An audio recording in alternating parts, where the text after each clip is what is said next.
pernah terjadi dialog antara Allah Subhanahu wa taala dengan Nabi Allah Daud alaihissalam. Nabi Allah Daud alaihissalam bertanya kepada Allah Subhanahu wa taala, "Ya Allah, nikmat apakah yang kecil di sisimu?" Kemudian Allah Subhanahu wa taala pun menjawab, "Nafas yang kau hirup sehari-hari adalah merupakan nikmat yang kecil di sisiku." Bayangkan, nafas yang kita hirup sehari-hari, udara yang kita hidup sehari-hari, yang menjadi oksigen bagi kita, bagi Allah Subhanahu wa taala adalah nikmat yang terkecil. Dan kemudian Nabi Allah Daud pun kembali bertanya, "Lalu nikmat apakah yang paling terbesar di sisimu, ya Allah?" Tanya Nabi Daud lagi, "Sesungguhnya nikmat yang paling besar di sisiku adalah diciptakannya Nabi Muhammad sallallahu alaihi wasallam."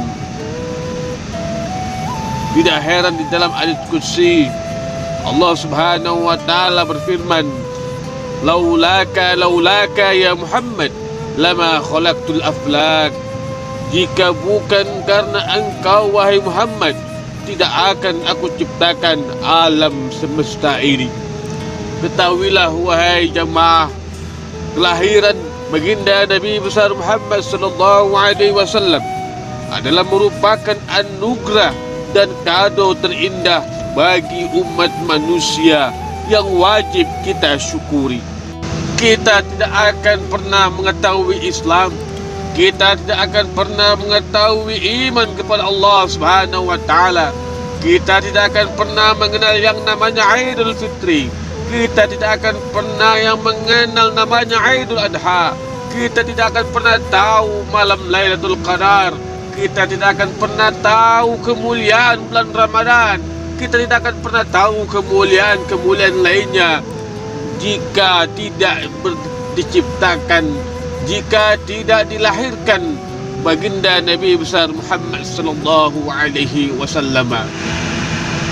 Jemaah Jumat yang dimuliakan Allah Subhanahu wa taala, di bulan kelahiran ini, di bulan kelahiran Rasulullah sallallahu alaihi wasallam Rabiul Awal, hendaklah kita mengukur-ngukur dan melihat-lihat kembali di dalam diri kita, di dalam hati kita, rasa cinta kita kepada baginda Nabi besar Muhammad sallallahu alaihi wasallam. Rasa cinta kita kepada beliau, seberapa meresap cinta kita kepada baginda Nabi. Karena di akhirat nanti, ketahuilah, kita sekalian akan dikumpulkan dengan orang-orang yang kita cintai. Rasulullah sallallahu alaihi wasallam bersabda, "Al-mar'u ma'a man ahabba." Seseorang akan bersama dengan orang yang dia cintai. Minimalnya ketika kita belum bisa mencontoh dengan apa yang Rasulullah sallallahu alaihi wasallam lakukan, setidaknya kita selalu berselawat kepada Rasulullah sallallahu alaihi wasallam.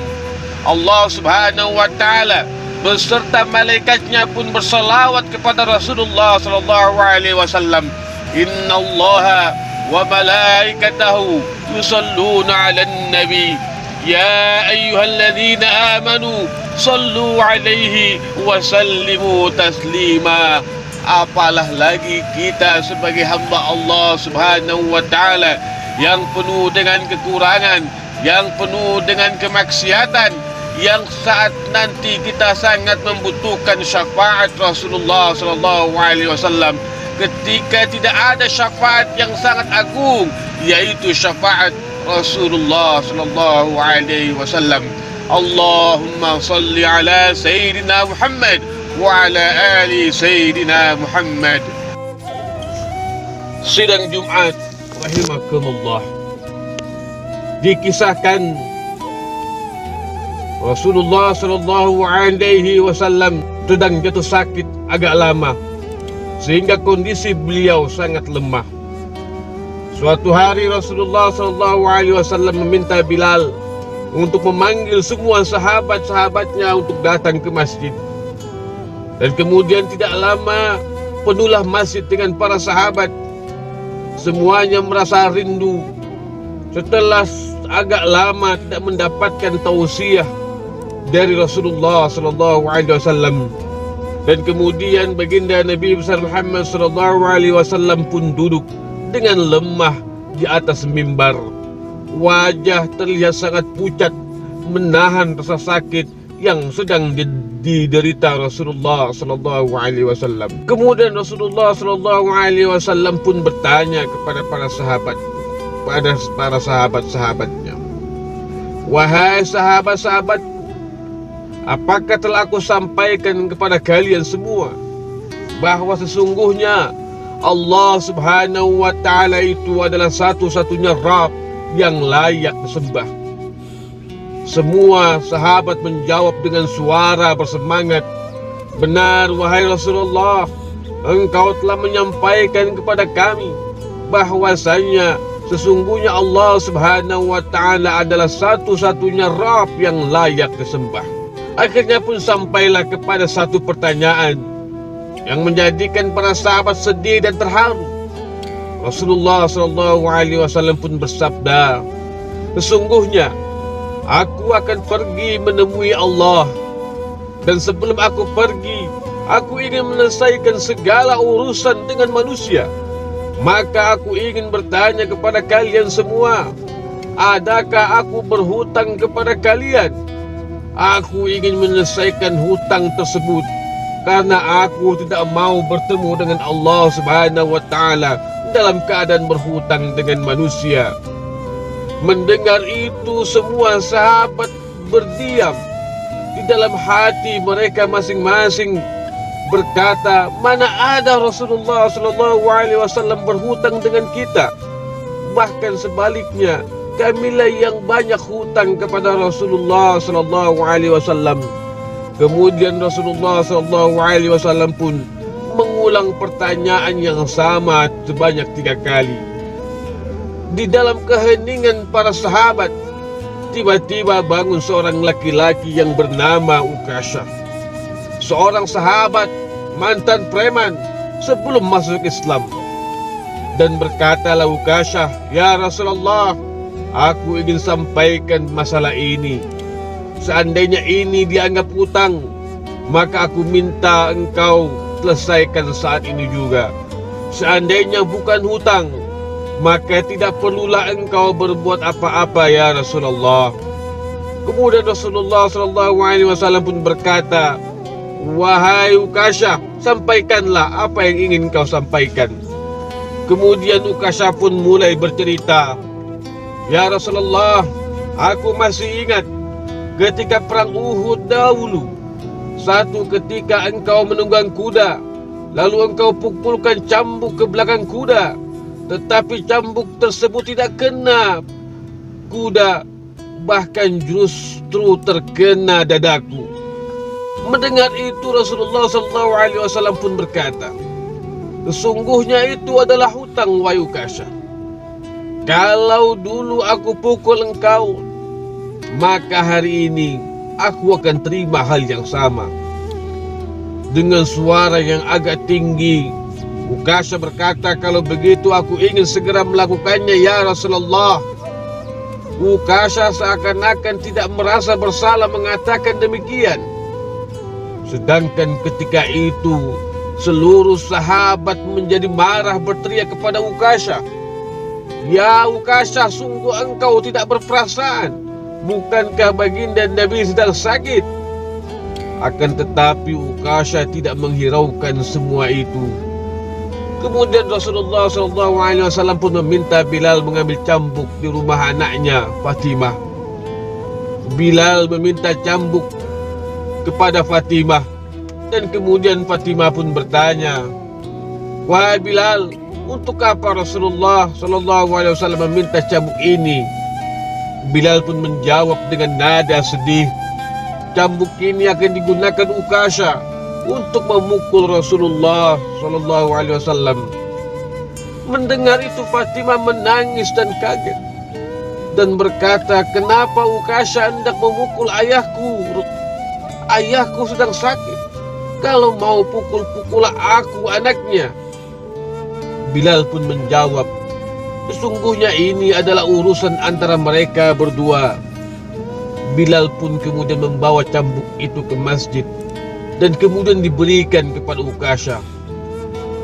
Setelah Ukasha memegang cambuk itu, kemudian Ukasha mulai maju menghadap Rasulullah SAW. Baru beberapa langkah, tiba-tiba Abu Bakar berdiri menghalangi Ukasha dan berkata, "Ya Ukasha, kalau kamu hendak memukul Rasulullah, pukullah aku. Aku orang yang pertama beriman dengan apa yang Rasulullah SAW sampaikan. Akulah sahabatnya di kala suka dan duka. Kalau engkau hendak memukul, maka pukullah aku." Rasulullah SAW pun berkata, "Wahai Abu Bakar, duduklah. Ini urusan aku dengan Ukasha." Kemudian Ukasha pun kembali melangkah.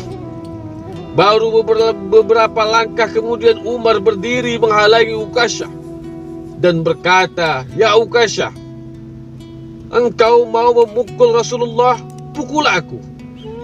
Dulu memang aku tidak suka mendengar nama Muhammad. Bahkan aku pernah berniat ingin membunuhnya. Sekarang tidak ada yang boleh seorang pun menyakiti Rasulullah SAW. Kalau engkau berani menyakiti Rasulullah, maka langkahi dulu mayat." Lalu Rasulullah SAW pun berkata, "Wahai Umar, ini urusan antara aku dengan Ukasha." Ukasha pun kembali melangkahkan kakinya. Baru beberapa langkah tiba-tiba berdiri Ali bin Abi Thalib, sepupu sekaligus menantu Rasulullah SAW. Dia menghalangi Ukasha sambil berkata, "Ya Ukasha, pukullah aku. Darah yang sama mengalir pada tubuhku ini, wahai Ukasha." Kemudian Rasulullah pun kembali menyuruh Ali, "Wahai Ali, duduklah. Ini urusan antara aku dengan Ukasha." Ukasha pun kembali melangkah mendekat kepada Rasulullah SAW.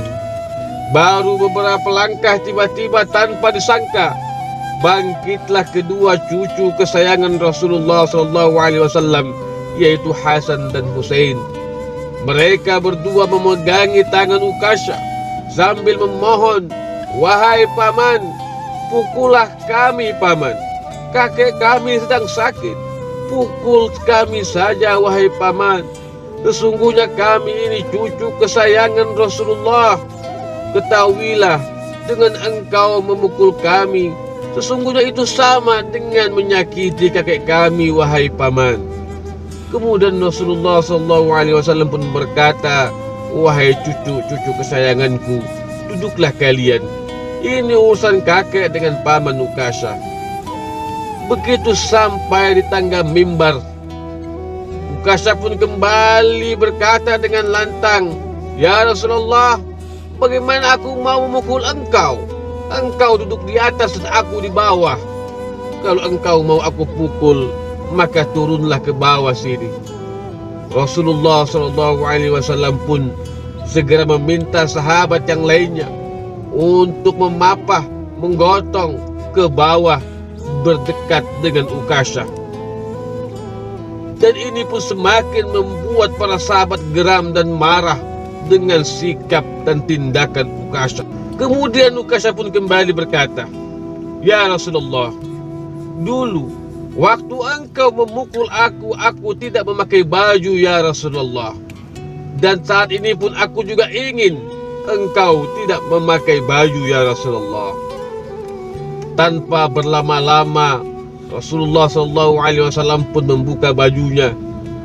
Terlihatlah tubuh Rasulullah yang sangat indah, kulit yang sangat mulia.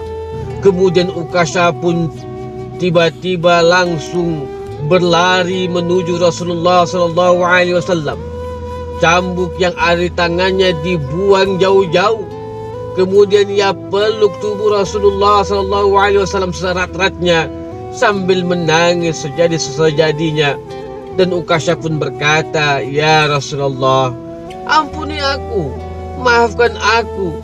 Mana ada manusia yang sanggup menyakiti engkau ya Rasulullah. Sengaja aku melakukan agar aku dapat merapatkan tubuhku ini dengan tubuhku. Sengaja aku melakukan ini ya Rasulullah, agar kulitku yang hina ini bersentuhan dengan kulitmu yang mulia ini ya Rasulullah. Aku tahu ya Rasulullah, sesungguhnya kulitmu tidak akan pernah tersentuh oleh api neraka. Dan sungguh aku takut dengan api neraka. Maafkan aku ya Rasulullah. Kemudian Rasulullah SAW pun tersenyum dan berkata, wahai sahabat-sahabatku, kalau kalian ingin melihat ahli surga, maka lihatlah Ukasyah. Semua sahabat meneteskan air mata. Kemudian para sahabat pun bergantian memeluk Rasulullah SAW. Al-mar'u ma'a man ahabba. Seseorang itu akan bersama dengan seorang yang dia cintai. Barakallahu fil Qur'anil azim wa nafa'ani wa iyyakum bima fihi minal ayati wa dzikril hakim wa taqabbala minni wa minkum tilawatahu innahu wal ghafurur rahim.